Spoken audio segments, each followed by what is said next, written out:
Hey everyone, hope everyone is doing well. Welcome to the video and or the podcast, depending on where you are watching and or listening to this.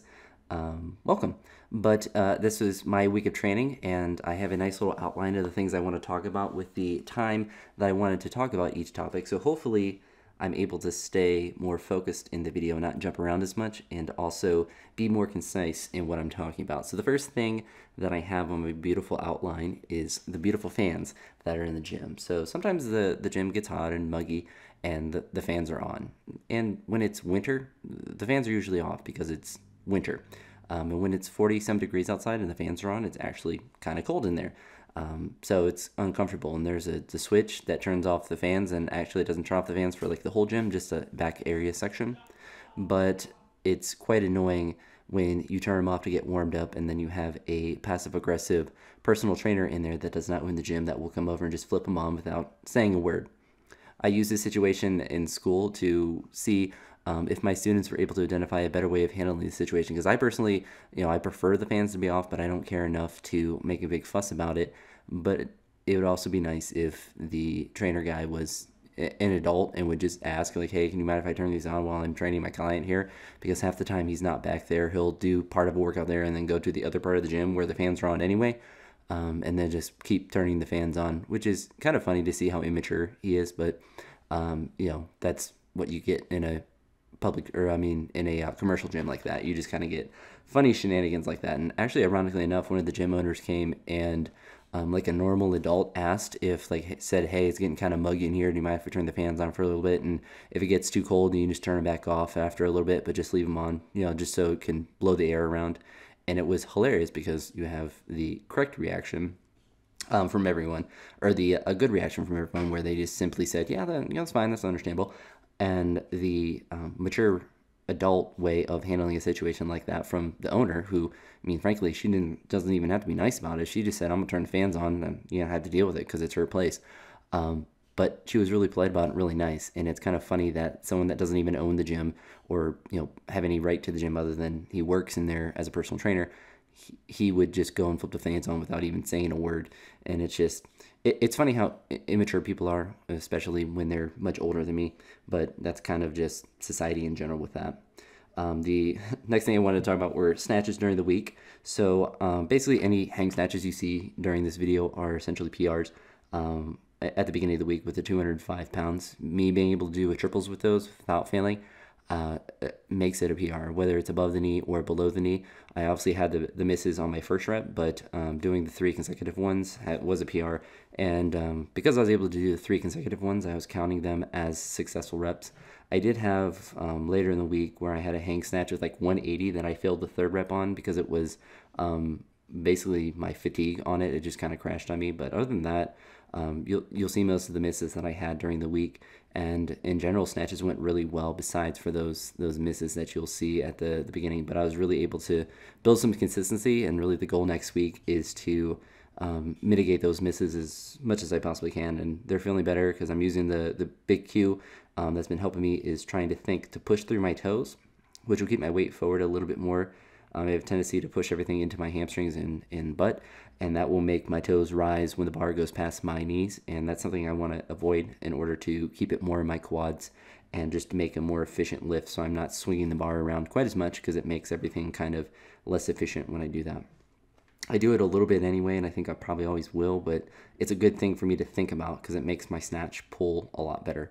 I also think about extending through my quads when I get the bar up. It makes me think about waiting, but also to use my legs, my quads particularly, when I'm at the top of that. And I have a tendency to not use them and just kind of use my back, which is very strong, but definitely does not help as much as it could on the snatches. And it definitely negatively affects the bar path when I don't use my quads for that. So both of those have been feeling really good as of late, and as I'm getting less work or less intensity in this week, it's definitely, I'm feeling the positive effects of that with being able to move a bit better, a bit easier with it. And this week overall was less intensity, higher volume, and essentially that's what the last couple weeks were: high volume, high intensity.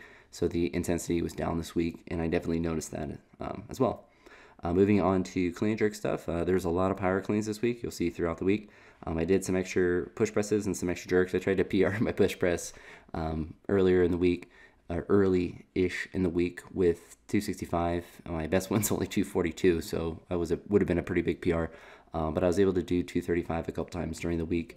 You'll see one of the push presses I did with 235, and then you won't really see them for the other ones because I only recorded the top sets except for that one particular day. And yeah, I did the one day where I was doing power cleans. I did some power jerks and some split jerks, maybe on one. Just kind of threw them in just because I was feeling like doing that little bit of extra work, and thankfully didn't have any negative impacts on anything I did as far as clean jerk work wise. Pulls are pretty routine, just trying to reinforce the cues about pushing through my toes and extending through my legs, and just trying to do that as well as possible, trying to use my legs as much as I possibly can. Squats were also pretty routine. This week had mostly back squats. I had been doing 375 a lot, so I pushed that up to 380 just to make it more interesting, and I also pushed my set I did before that, which is normally at 325 to 330 for the sets later in the week, but just doing 380 a lot was just something different. It wasn't really that much different than 375, obviously, but just, a different number. So it was more mentally stimulating with that, and nothing that was too crazy heavier than I had been doing. I had the front squats that I had this week. I think it was just really one day that I remember where I had 305 for 2 sets of 3, and those felt pretty good. I'm definitely getting my mobility back in my hands and my front rack position because my back isn't as sore as it was last week when I had that max squat that I had that failed attempt after my top set or best rep that I was able to hit. And doing some extra accessory work has definitely helped with that as well. And I'll talk about that now because I was talking about recovery stuff. So the couple aspects of recovery that I've been doing better this week is obviously sleeping. I've been continuing with that, and only editing these videos once a week has definitely given me that little bit more time to sleep during the week, and I've been trying to take advantage of that as much as possible. So that's been a positive. I've been drinking more water during the week. Normally at school, would just take my coffee cup and then refill that with water once I finish my coffee. But I have a tendency to drink coffee throughout the day in terms of like I fill it once and then I sip on it throughout the day. So I brought another coffee cup like that, and I just filled it up with just Gatorade, and I tried to water it down a little bit just so I'd sip on it throughout the day and just keep refilling it as I did it. And most of the time I would just drink 1 cup of that, but I think 2 of the 5 days I had 2 cups of that, so I would just use my water cooler that I'd bring for the gym later and just refill that with water. So I was really happy with that, and I definitely noticed a positive effect in the gym where I felt more fresh each day with that.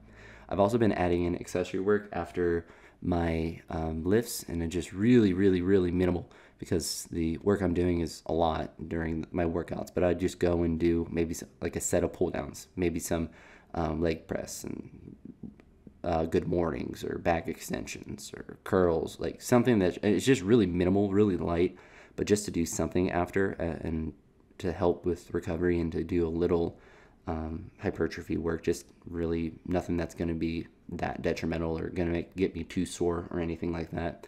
I've also been using the leg press and some back extension type stuff for a warm up before I lift. I'll just go and start doing some leg press and really 90 pounds at the most, just to do some 2 legs, 1 leg, and just really light stuff just to get blood flowing in kind of a passive way.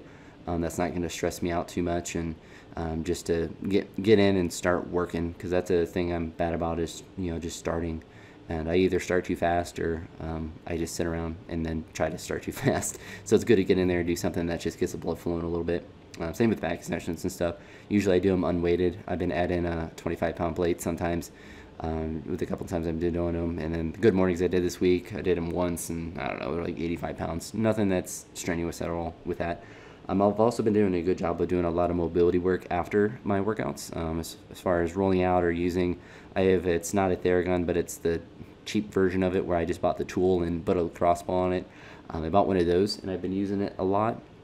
And then I just kind of roll out sometimes, and I always try to do stretching. I've been doing that really consistently after my workouts because I'm finding I'm really bad about doing that at my house. So I'll just stay at the gym a little bit longer and do that after I do the other accessory work. And I think that's definitely been helping a lot as well as far as recovering between workouts and maintaining flexibility. The one thing I've been doing for my front rack position is just when I do back squats or whatever, I'll leave the weight on there, or leave like 315 or 365 or whatever on there, and just do like a front rack hold and just stand there with the weight. It's really beneficial for front rack mobility and also just kind of core and trunk stability in general. And I think that's been a really big thing that's a lot of my front squats this week to feel really good because my mobility was there. I was able to get my back real tight. I was able to have a full grip on the bar, and I just felt really confident with the motion of that. So that was really my week in general. Hopefully you all enjoyed this video or podcast and you got something out of it, or at least just a little bit of information about the crap that I do during the week. So I'll talk to you all in the next one. Hopefully you all have a great one. Peace.